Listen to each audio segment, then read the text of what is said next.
Corbett Wall with DV Auction, here with a 3-minute cattle market update for Wednesday, July 29th. We came into this week gloom and doom after last week's lower fed cattle, sharply lower cash feeder cattle late in the week. Cattle inventory numbers came in on Friday and showed that numbers are sure growing and going to be coming, but even though they're months and months and months down the road before it really affects the supply side of the aspect there, just everything was down. The board's been down. Cattle on feed was the bearish side of expectations there, so really not much to look forward to this week. So you might figure, the old saying goes, once the town drunk knows that these cattle are a little bit weaker, then it must be time for them to show some support. And we've seen that already this week. Coming on Monday, your live cattle are unchanged, which is out of the norm because normally they've been very volatile, but unchanged on the August. Feeder cattle were down pretty good because of that cattle on feed report, from 90 cents up to nearly $2 on some of the out front months. But on Tuesday, we found some good support on the board for live cattle, up $2.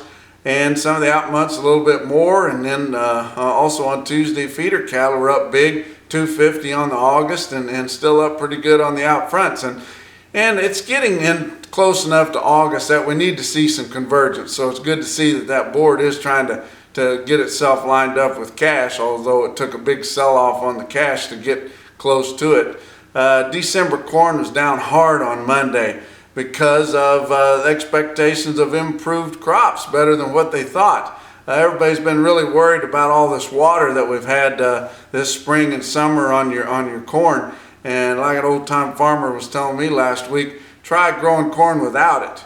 And that's for sure. Those yellow spots that everybody was worried about, except for in the real flooding areas, those yellow spots have brightened up, and corn really looks good through most of the Midwest. And even if it gets a little bit dry later on this summer, we're going to have plenty of moisture in the ground to make a heck of a good crop. December corn was down 19.25 cents on Monday, all the way down to $3.84, and that's nearly $1 cheaper than it was just a couple of weeks ago.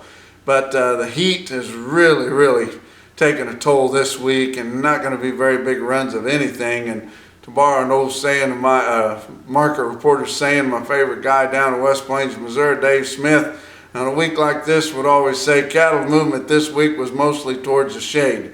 And that's true, because it is just unbearably hot across most of the nation this week. Oklahoma City only had 3,800, 5 to 10 lower on feeders. Still, those 750-pound steers are averaging $2.15 or better. Joplin only had 1,100 head, $3 to $10 lower. You look at Cattle Market Central, Joplin did have a half a load of steer calves, 51 head, weighed 535, bring 275. That's not too awful bad.